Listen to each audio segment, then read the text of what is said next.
Sheila asked me to take a look at Mount Zion UMC. The web address is mountzionGrandy.org, but it redirects over to this GBGM address, which is fine. Again, I like it if churches can keep it on their own domain name, but if you're not going to, this kind of forwarding where it actually kicks you to the new domain is good, just for reasons I've said before, so each page has its own address and it's easier to link to, and Google can see it better, and it works out pretty well. They should look at getting everything on mountzionGrandy.org eventually, but for now that's fine. Starting at the top, I love this picture. I've said before, your church is all about the people and not so much about the building. I don't mind the picture of the building, here and there, but the focus should be the people, and that is, it's an excellent picture, smiling people, looks like a friendly group, a place I'd want to go. A little before that, though, if we look at the page title, I've written about page titles before, and this is called Home, which means the page title is very important for a few reasons. One, if I bookmark this, the default name of my bookmark is going to be Home, which is completely useless. And Google is big on page titles, and so they're going to see it and rank you a little bit better when people search for the word home, which obviously you're not going to rank high for, and it's pretty much wasted. I would say something like Mount Zion, UMC-Grandy, North Carolina-home, or something to that effect. I'll again link my page title recommendations on this post so you can see that. Going down a little further, this nav bar has some issues too. It's very usable and very friendly, but it's generated almost entirely out of JavaScript, which means users on a mobile device or a computer that has JavaScript disabled for security reasons or whatever reason can't see the drop-down menus, and Google can't see them at all either. The main icons stay in place, which is good, but again, not being able to get to those sub-pages is a problem. Here's the solution. It's actually fairly easy. You could re-key the whole menu in a way that's more suitable for Google and for visitors, and that's certainly what you should look to do, but that's going to be kind of complicated to do. A good short-term fix, like if we go into the ministries page, you have Bible studies, children, youth, those links should be on this page. Maybe a little sub-menu at the top with them going across, or mix them in a little better, because I just don't think I can get to some of those pages without the drop-down menu, which if I can't get to it, Google can't get to it, and again, a lot of your users may not be able to get to it. With that in mind too, you have the nav again at the bottom, which is great, but usually when you have the nav at the bottom, you keep it just clean. And you have the drop downs here, which seem out of place. I would change those just to plain text links to those pages, just to keep it simple, to make sure people can access them regardless. And then when they land on those pages, have text links somewhere on the page to get them to the sub pages in case the drop downs don't work for them. It's a good workaround for that. Going back to the home page, you have the Helping Hands calendar, which, I presume it's pretty cool, but I can't see it. I see that you're on lotsofhelpinghands.com, so it may be their issue, but I don't understand why I need to become a member just to see the calendar. I want to see what's going on. If I want to help out and join the community, I can do all that. Why can't I just see the calendar? I'm guessing you get a lot of people to hit this page and say, oh, never mind, like I'm about to do. Next down we have the Facebook, which you guys update fairly regularly, it seems. I would have it land on the wall rather than on this info page, because the first thing I see is founded in the 1800s, which is great, but who cares? It's neat. History page is fine, but shouldn't be the main thing you see here. I would have it land on the wall. You guys update fairly well. You have lots of good stuff here. I would suggest allowing users to write on your wall too. You can set it so by default they'll only see your posts, but let other people write on it too, so they can say, hopefully good things about your church. And if they happen to say something bad, you still have, it's very easy to delete what they've said. Social media is about being social, so you want to encourage people to talk back at you as well. And that'd be one way to do it. But overall, it seems to be pretty solid. So let's head back. Next up, we have the Disciple blog. I encourage every church to have a blog, but I always tell them, if you're going to have a blog, the one thing worse than not having one is having one that is way out of date.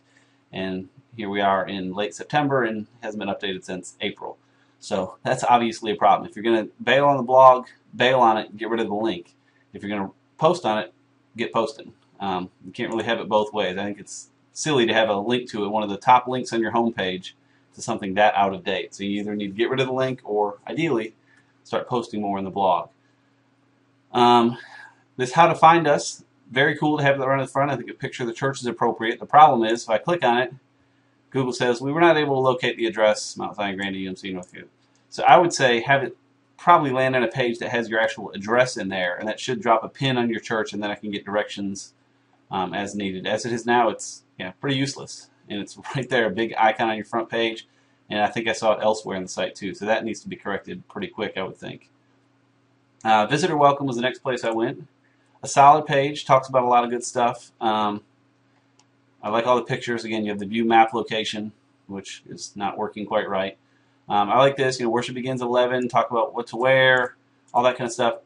You have some good links in here, link to the Kingdom Kids, link to Mission. I would add a few more, though. There's the contact form, like Pastor Scott Finicum. I know nothing about him. I should click that and go to his page that has information about him, a picture about him, his email address, his phone. Ministers tend to be as available as they can for their congregation, and I would certainly suggest that there. And again, as you go through, like the staff nursery is available. Great. I want to click on the nursery to read more about it. Where do I take them? What time is it open? That kind of stuff. You could even go as far as to link things like baptism to a page about that. That's maybe going a little too far, but I don't think you can do too many links. Here we have Sunday schools. I should be able to click that and go through. So I would just add a few more links. And if you don't have pages for some of those things, well, then you probably need to make them. But really, I don't want to complain because this is a pretty solid welcome page content-wise. Maybe a bit of bold text in here, it's a lot of text, something just to break it up a little bit. But again, yeah, pretty solid. Looking at a few more pages, like if we go to the staff page, again, I like that you have the picture. You could link actually over to this page. I have the picture of him, and there's where I can call him, but no email. I mean, is he not on Facebook or Twitter or any other way I might want to get in touch with him? I mean, I'm not much of a phone guy, so I'm not going to call him. I'd much rather email him, or actually the church we're at now, I've sort of discovered it because I was tweeting with their pastor. And he's, not a young man necessarily, but he's on there and very accessible, easy to communicate with. And I really think most pastors should be that way. And frankly, the rest of the staff too. If I want to volunteer in the nursery, cool, there's Alice. I want to talk to her about volunteering in the nursery. Got nothing. I don't even have a phone number, an email address, just nothing. I would expect at least some basic contact information. And as you have time, I would suggest creating separate pages for each of the staff members too, and have this be more of a list, maybe a photo and a link, to each staff person. So that way, if you mention someone on the site, if you mention, for more information, contact Anita, you can link to a page that's all about Anita. So I can see, a bigger picture of her and maybe a little about her, contact information, that kind of stuff. Let's see. Yes, we have these links here. Administrative Council, Church Committees, that's fine. This is a pretty good place for it. They're PDFs, though, and you didn't warn me about that. You should never surprise anyone with a PDF. Just put a little PDF icon or even just the letters PDF there. Adobe Acrobat has issues with a lot of folks' computers if it tries to load a PDF in the browser. And so a lot of people intentionally avoid that or choose to download the file instead or do something, whereas if you surprise them with it, they say, oh, crap, and then they go wait for the PDF to load and it locks up, and there can be issues there. So I always like to at least just warn people it's going to be a PDF. I think that kind of content is appropriate as a PDF. I don't like to see churches put too much info into PDFs, but that seems pretty appropriate. Just warn them what you're going to do there before you ever do a PDF. The calendar page, it looks like you're using an external service and dropping it in, and that's fine. If possible, I'd like to click on some of these, though. Prayer time. Oh, cool. 9 a.m. prayer time. Yeah. I assume it's at the church. Do you meet at a restaurant? Is it men? Is it women? I mean, I have no idea. I'm not going to just come to that without. Same with choir. I mean, same with most everything here. I need more information. If I want to join the choir, cool. Choir meets at 7. All are welcome to attend, or is it for only people that are already in the choir? Who can I contact for more information? These events should have more info on them. I see a few that say more info at mountzionGrandy.org, but you really should take them directly to that page. You have a nice VBS page. Why not take them straight there? And then lastly, we'll go to the contact page. I think having a form is a great idea. The verification thing is a pain, but I can appreciate why you do that. I still think you should offer just a simple email link, though, for those that want it. Include Facebook. A lot of people use that as their means of contact. Among high school kids and stuff, you see a lot of them that don't even check email but once a week, because Facebook's what they use. And you're not giving them an easy way to use that to contact you. And, I would add Twitter.